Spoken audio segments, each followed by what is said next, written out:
All right. Here are the quarterbacks with the most playoff success. The final 8. Here are your quarterback. The quarterback with the least amount of success in the postseason is Jalen Hurts at 8. Next, Trevor Lawrence at 7. 6, Daniel Jones. 5, Brock Purdy. 4, Dak Prescott. 3, Josh Allen. 2, Joe Burrow. And number 1, with the most experience in the postseason of the final 8 quarterbacks, is Patrick Mahomes. So here is your 8, going from best to worst. Mahomes 1, Burrow 2, Allen 3, Dak 4, Purdy 5, Daniel Jones 6, Trevor Lawrence 7, and pulling up the rear, Philly's own Jalen Hurts. These are by resumes, not by opinion. Well, these are the worst to the best. Now, what quarterback is more likely to change his resume? That's by wins? No, not just by wins. Josh Allen has 17 touchdowns and 3 interceptions in 5 postseason games, and he's 3-2. What are you talking about? And he's 3rd. Excuse me. I've got the stats in front of me here. Throw it out there. Hurts is the only one without a win on this list of the final 8 quarterbacks. Damn! How's that possible? He's 13 or 14 or whatever the hell he is. These are from top to bottom by success. Right. There you go. See, Joshua just got it. This isn't about who's better. This is about who's done the most in the postseason so far. And all the rest of these guys have won games except your boy. That's it. I didn't say these guys were better. You took it there. You put that narrative around this list. I didn't. I just said these are the most successful quarterbacks that are left in the playoffs. And you went to the point where you changed the narrative on what I said. That is not what I said.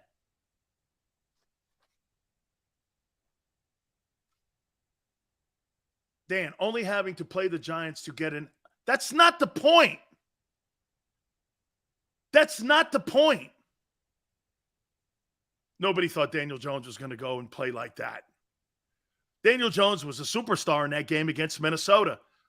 I don't care who your opponent is. Tom Brady looked like shit against a Dallas Cowboy team that I'm not sold on. So what should I make from that?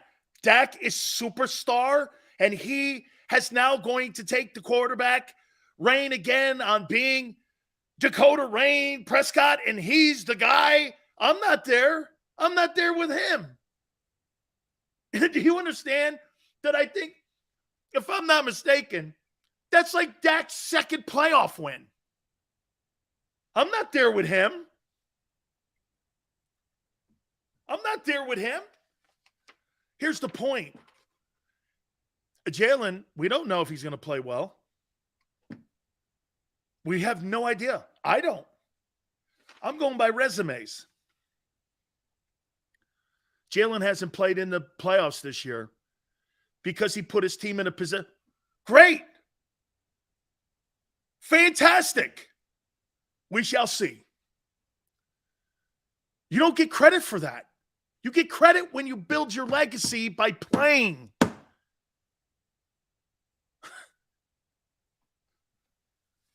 You could form this any way you want.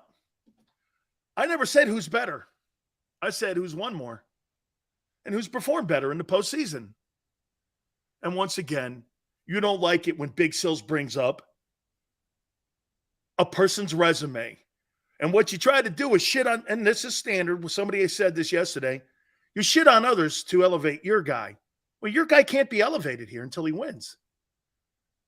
Jalen Hurts hasn't won a significant ball game in Philadelphia outside of the final game of the season against the JV Giants.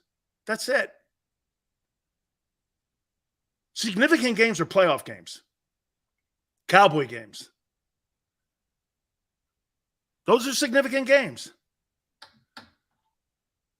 Jalen has 2 years, my friend. Maniac, hey, Big Seals, if you, dang it, I repost that, Maniac.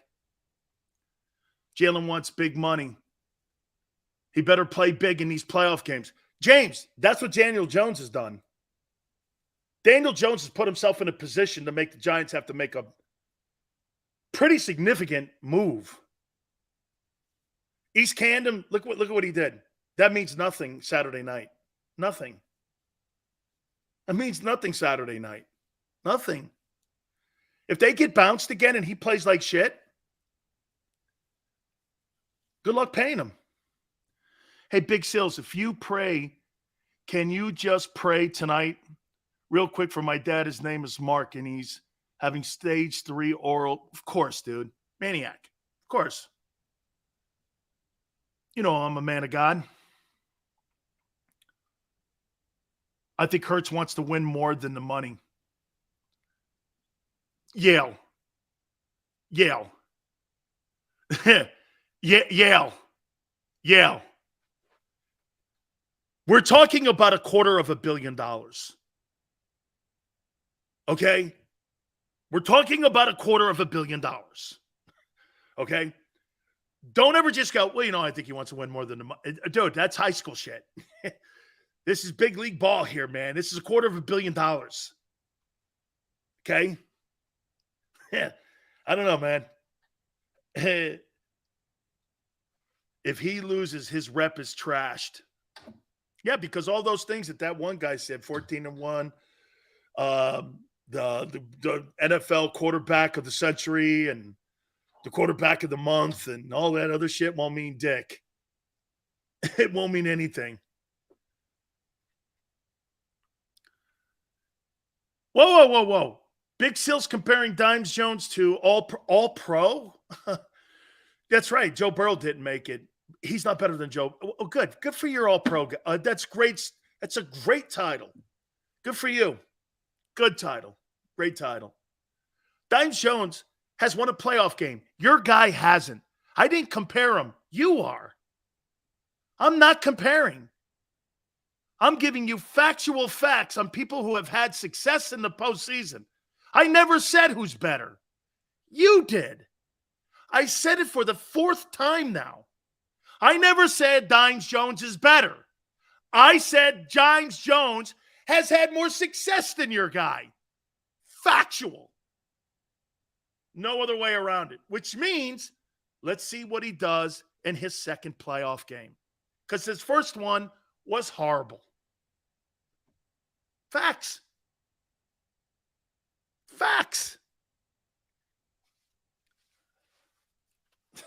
And by the way, some of you folks should be demanding this. You want Donovan McNabb again?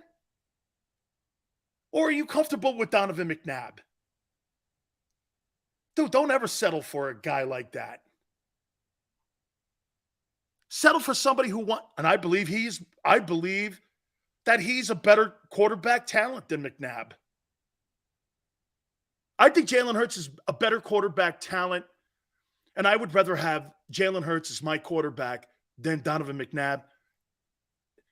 Anytime, any day of the week, any month, any year. I don't care what it is. I would never want Donovan McNabb as my quarterback. Ever. He's a loser. What's that Skip Bayless line? No championship, Gene. He's got it in spades. Did the Giants really change since week 14? 85? I can't figure it out.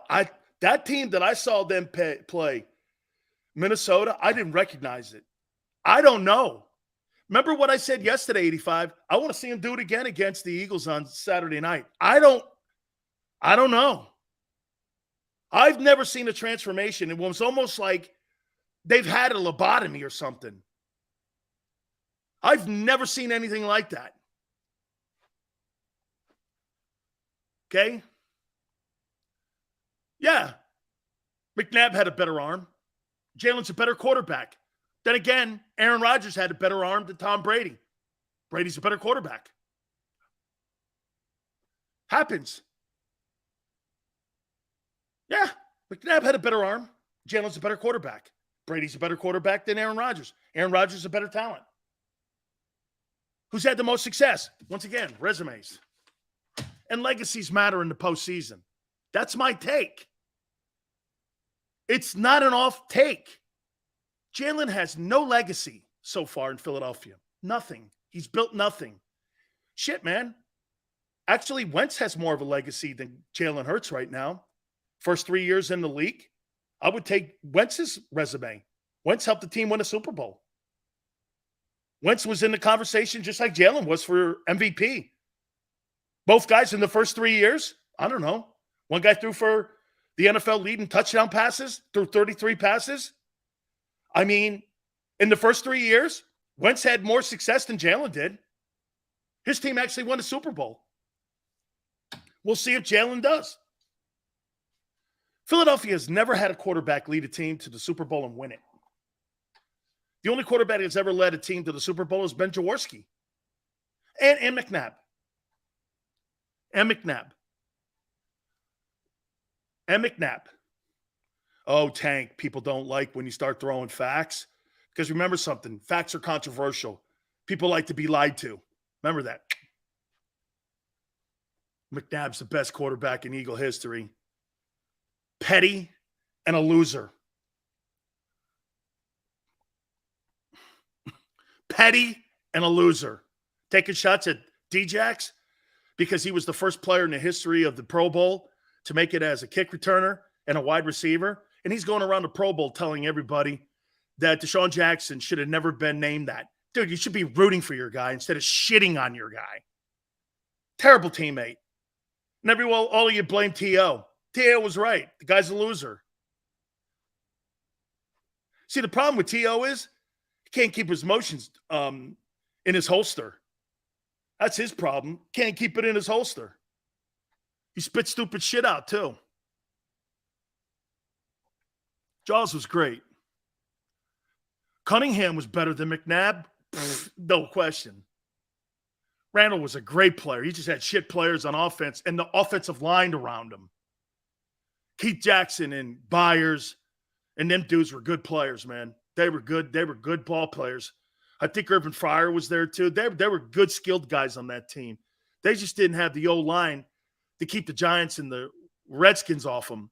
Got to remember, during that time, Washington was good. New York was good. Dallas starting to become better because of Jimmy. And Philly just didn't have the horses in the O-line. Just didn't have the horses, man. And those other three teams in the division had the better O-lines. Dallas's O-line, Washington's line, the Giants' O-line with Jumbo Elliott and them dudes. They were good O-lines back in them days, man. Wasn't really built any – it was built in the D-line and O-lines back in the 80s and 90s in the NFC East. And coaching, too. That's right, Brian. Dude, Parcells and Gibbs. Look at the coaches you had. You had Parcells, Gibbs, Jimmy Johnson, and Buddy. Dude, that's some division. And you had Reggie in the division, and you had the back end of LT's career. Come on, man. That's why they called it the Tiffany division. Okay? That division was exceptional. Yeah, that's right, East Camden. Randall was if Randall played in today's NFL, he'd be Patrick Mahomes. If Randall Cunningham played in today's National Football League, and if Randall had this talent that is on the 2022 team, he'd throw for 50 touchdowns too. Patrick Mahomes is Randall Cunningham. Randy White, that's right, he was there. Patrick Mahomes that you see today playing like that, okay, Patrick Mahomes, Randall Cunningham was that before it was fashionable to move around like that. And nobody knew how to build a team around Randall. That's why he got hurt. All of a sudden, you're watching Randall run around that Monday night game against the Giants, and you're watching him like a contortionist and like a Gumby doll moving around. I can't tell you how many times teams, I was in the league then, everyone's playing it back going, what in the world is this? Randall Cunningham was so far ahead of his time, it's a shame. Guy should slap his mom for having him too soon. Because, dude, he'd be making $500 million. $500 million. Dude, Randall was a great ball player. Just a great ball player, man. I mean, seriously. And I do. When I watch Patrick Mahomes play, guys, I go like this. Well, my wife says it. My wife goes, that's Randall. I go, right? I go, if I brought Randall Cunningham up, nobody would know who he is. Only Eagle fans would know. He was so good, man. And now that you couldn't hit the quarterbacks like you could back then, man, Randall would throw for 50 touchdowns. If he had the O-line he had today, then, good grief. Okay? Good grief. Rich Kotite. You know, he did win games. Okay? He did win games. Waters, that stuff was a little bit 80s and 90s. They're a little too early. Man, Randall was so good, man. Dude, he could throw the ball. Yeah, that's right, Yale. He could throw the ball 100 yards. He was a punter in college. You know, he made the All-American team, and he was a unanimous All-American. He was so good of an athlete. Randall Cunningham is the first All-American as a punter. As a punter. Randall is a first-team All-American as a punter. He was the best punter in the country at UNLV. Dual threat? Okay. Dude, dual threat? This guy's Sammy Baugh. Sammy Baugh did that shit. Okay? Sammy Baugh did that. He punted, quarterbacked. Sammy played DB. Randall was so good, man. Danny White also punted at Arizona State and with the Cowboys. He was the Cowboys punter. That's right. Hey, by the way, do you know that always saved Tom Landry an extra roster spot? Because the backup quarterback was also the punter. And so you didn't have to pay and you didn't have to use a roster spot for a punter. And you didn't have to pay the punter. So the Cowboys always got away for like 15 years, Danny White punting. And I think they took that away when Danny became the starting quarterback when Staubach retired. They had the roster spot, and they didn't have to pay Danny White, or they didn't have to pay a punter. Cowboys always had an extra roster spot. And everybody kept saying, man, the Cowboys look like they got a ton of guys on there. There was only one extra guy. And he was good. Randall was a great player in I think he was a better passer of the football in Minnesota because of Brian Billick. I do. And, you know, when you have Chris Carter and Randy Moss, that might help too, dog. I mean, you got two Hall of Fame wideouts, plus the tight end wasn't bad in Minnesota. That team that got beat by Atlanta in the NFC Championship game, in my opinion, is one of the biggest letdown teams of all time. That team, I think they lost one game in the regular season. And they got beat in the NFC Championship game by the Atlanta Falcons and Dan Reeves' guys. I think, what was it? Was it Chris Chandler that was the quarterback of that team or some shit like that? And then they lost to Denver. I went to that Super Bowl, and I'm like, Minnesota should be here. How Minnesota? And then Brian Billick the next year got the job in Baltimore. Dennis Green was the head football coach in Minnesota. That team was really good. I think the kid, what was his name? Reed, the tight end? They had Reed and Moss and Chris Carter. Not Chris Carter, Philly. Chris Carter, Minnesota was spectacular.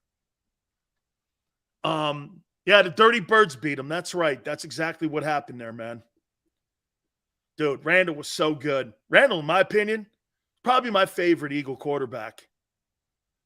Probably my favorite Eagle quarterback because today when I watch these guys like Josh Allen and the rest of these guys, I'm not sure they're better than him. Just a different era. If you can't hit Randall Cunningham, you're not getting him on the ground. You won't get him on the ground. Like, honestly, guys, I know you guys love Jalen, but if you put Randall on this team, I don't know how you would beat them. I don't know how you would beat the Eagles. He's 6'5", sprinter speed, hurdled people, threw the ball 100 yards. I mean, when you got on a field with Randall Cunningham, it was like Bo Jackson. When you were on the field with Bo or Dion, you knew they were there. There was an it factor. You're like, this guy, man, he's just making plays out of his ass. Okay? Man, was he good. Dude, man, what a... Jerome Brown used to always go like this to me, Sills. This guy, Randall Cunningham, the Philly media hated him, though, and they didn't understand him. Because, again, when you're a kid growing up in the 70s, in the 80s, and I tell people this, you know one of the reasons that Big Sills always got in trouble with talking race? Because I'm not afraid. Most kids who grew up in the 70s and 60s, like Jerome, they grew up with race. Like, look at Barry Bonds and Ken Griffey Jr. Where did they grow up? They grew up in dugouts with their dads being racially profiled. That's all they knew. So if Bonds and Griffey Jr. have an attitude towards the media and how they covered their fathers, isn't that not expected? That's all they knew as kids. Bonds didn't know any other way on how they treated Bobby Bonds and his dad. Same thing with Griffey Sr. They knew. That's why when Randall was younger and the Philly media would pile on him, he didn't get it. He thought it was racism. Some of it probably was. But if you grew up in that era, now, thank God, being a black quarterback is not a thing anymore. Being a good quarterback is it. It should always be that. See, people take 5% of what I say sometimes and they'll dissect it. Those hates black. And then you're like, oh my God. Okay? Dude, Barry Bonds, the reason he hates the media, because they treated his dad like shit. I talked to Bonds. Bonds used to come on my radio show in San Francisco. He goes, Sills, you know why I talked to you? He goes, you get this. Media hated my dad because they thought my dad was the angry black guy. I got a signed book by Bonds. Barry gave me a signed book. I never realized until my daughter showed it to me that he signed it to me, to my friend Dan Sileo. And he would come on my show. And dude, sometimes when I walk in the locker room, Barry didn't want any part of me. He didn't want any part of me. And Dusty Baker would go like this. Don't. It's not going to work. He'll shit on you. So I'd sit there. He'd come over. He goes, how come you didn't come to my locker? I go, dude, you're not going to talk shit to me like you talk shit to Pedro. You're not going to talk shit to me like you talk shit to Pedro Gomez. That's not going to work. And Pedro Gomez is my friend, and God rest his soul. He goes, you know Pedro? I go, yeah, you talk shit to him too. He goes, yeah, but he can't take it. I go, I know, but I'm not going to sit here. Different story. Different story. All good. I want to hit on, I want to give you the rankings for the Elite 8 teams that are left in the playoffs. Do me a favor. Hit the like button. Keep it here on the National Football Show.